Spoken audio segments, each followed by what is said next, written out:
నేను సార్ నేను ఏమన్నా కానీ అనంతపూర్లో ఇంత చలికి తట్టుకుంటున్నా ఎవరెస్ట్ శిఖరం ఎక్కాలనుకుంటున్నాను సార్.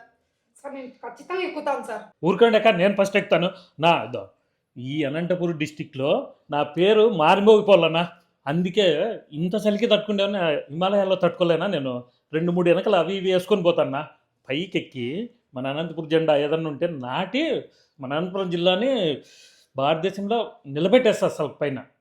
మీ ఇద్దరికి ఏమన్నా చలికి ఏమన్నా మెదడు దొబ్బిందా? ఏం దెక్కేది? ఏం ఎక్కుతా అంటున్నారు. ఏం దెక్కుతావమ్మా?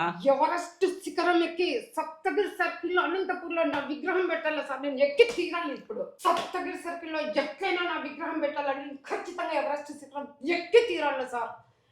చలి అయినా మంట అయినా ఏమైనా సరే 10 స్వెటర్లు అయినా సరే కొనుక్కొని వేసుకొని ఎక్కి తీరుతాను. నా విగ్రహం నిలబెట్టాల. ప్రతి ఒక్కరు నాకు దండలేసి నన్ను గౌరవించాలి సార్. నేను ఎక్కడలో నన్ను ఎంకరేజ్ చేయండి సార్. ఊరుకోండి అక్క చాలు, కానీ ప్రతిదానికి అడ్డం వస్తావు. ఫస్ట్ నేను ఎక్కుతాను, ఆ తర్వాత నువ్వు ఎక్కుదులే. ఏందన్ని దాంట్లోకి అడ్డం వస్తావు కా నువ్వు? చెప్పున్నట్లా అమ్మకి. కాదప్పా, ఏమి ఇప్పుడు అంత అవసరం వచ్చింది ఎవరెస్ట్ ఎక్కడానికి? ఎవరెస్ట్ ఎక్కడం అంటే మాటలు అనుకున్నావా? అంత ఈజీ అనుకుంటున్నారా? అదేం దేవరకొండ కంటే పెద్దగా ఉంటుందేనా? చక్కగా ఉంటుంది, ఎంత ఎక్కిపోతాము. చలి అనంతపూర్ కంటే చలి ఉంటుంది. 4-5 స్వెటర్లు వేసుకుంటాము. ఆడాడ మధ్యలో మంటలు వేసుకొని పోతానన్నా. అంతేలేనా? చల్లైతే చలిమంటలైనా వేసుకుందాం కానీ ఎవరెస్ట్ మాత్రం ఎక్కి తీరాలన్నా. ఏం మెంటల్గా ఎక్కిందే? ఏం తిక్క కూతులన్నీ కూర్చున్నారు. ఎవరెస్ట్ ఎక్కుతాను, చలిమంటలు వేసుకుంటానని. ఏంది ఎవరెస్ట్ ఎక్కేదంటే సామాన్యం అనుకుంటానవా? పైకి ఎక్కితే ఆక్సిజన్ ఉండదు. మనుషుల మధ్యలో చచ్చిపోయినారు. రకరకాల డెడ్ బాడీస్ కనపడతాయి. ఎక్కిపోయిన వాళ్ళందరూ కూడా ఇట్లా ఆశయాలు పెట్టుకొని పోయిన వాళ్ళు ఇప్పుడు ఎవరెస్ట్ శిఖరం ఏమప్ప అంత ఎక్కాలని చెప్పి ఏమంత ఎక్కాలప్ప? ఏమంత అవసరం వచ్చింది నీకు? నా ఎవరెస్ట్ శిఖరం ఎక్కేది ఎందుకంటేనా, ఇప్పుడు అనంతపురం జిల్లాలో ఫస్ట్ నేనే ఎక్కింటాను. డైరెక్ట్ సీఎంతో కలిసొచ్చు. సీఎం 2 కోట్లు 3 కోట్లు ఇస్తాడు. ఆడన్న 5 ఎకరాల భూమి ఇస్తాడు. ఇంకేం కలనా? ఇదేమంటే పీఎంతో కానీ కల్పించి ఫోటోలు దిగొచ్చునా. ఫోటోలన్నీ ఇల్లంతా ఫ్రేమ్లు కట్టించుకుంటా. ఆడాడ ఫ్లెక్సీలు కనిపిస్తారు. అయినా నీకంతా కుళ్ళులు ఎన్నా మేము పోతా అంటే కాళ్ళంటే నువ్వు రాన్నా మా ఇంట పిలిచిపోతాము. ఏంది శివన్న? అప్పుడేమో 5-6 కోట్లు అంటే ఇప్పుడు 2 కోట్లు అంటావు. కాదన్నా, 10 కోట్లు ఇవ్వాలా, 20 ఎకరాలు స్థలం అయితే ఇవ్వాలా. లేకపోతే నేను ఎక్కడన్నా అంత కష్టపడి చలికెక్కి నువ్వేంది అంత అర్థమానంగా నేను రానన్నట్లయితే. ఊరికే ఉండక ఆ మాత్రం ఇచ్చేదే వాళ్ళు ఎక్కువ. మనం ఏదో కష్టపడి ఎక్కితే వాళ్ళు ఎందుకు అవన్నీ ఇస్తారు మనకి? అది వచ్చిన దాంతో సర్దుకొని పోదాం, అంతే కదనా? సార్ సర్దుకునేది ఏం లేదు సార్.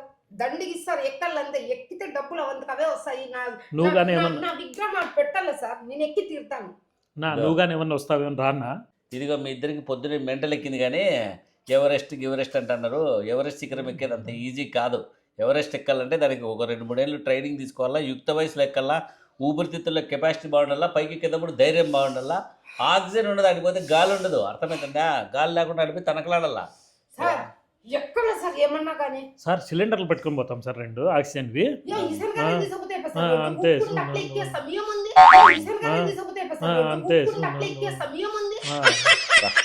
మీరు ఇద్దరు ఫస్ట్ దాటండి, ఫస్ట్ బయట దాటండి. నువ్వైతే రావు కదా? నేను రానప్పా, మీరు పోండి.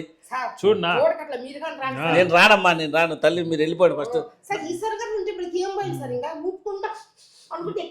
నా మనసు మార్చుకుంటే ఫోన్ చెయ్యి, పిలుచుకొని పోతాం. మీరు పోండి స్వామి, మీరు ఇద్దరు సార్ భయపడతాడు. రా సార్ నా మాటిని. నేను రాను స్వామి, నువ్వు పో. అది 2 కోట్ల డబ్బులు 5 ఎకరాల స్థలం అంటే ఏమన్నా పోతే గిట్టుబాటు అవుతుందా? వామ్మ అడిగిపోయిన తర్వాత ఆక్సిజన్ లేదు, చచ్చిపోతే వెనక్కి డెడ్ బాడీ కూడా తీసుకురాడు. ఆడని పడేసుకొని ఉంటారు. మళ్ళీ పోయిన వాళ్ళకల్లా మనమే ఆదర్శమైంది. వీటి వరకు ఎక్కితే చచ్చిపోతారని. అమ్మో వద్దులే, ఆ ఎవరెస్ట్ వద్దు. చిచ్చి, నేనేం వాళ్ళ మాదిరి పిచ్చిగా ఆలోచిస్తానా? వీళ్ళిద్దరికీ ఖచ్చితంగా మెంటల్ ఎక్కింది.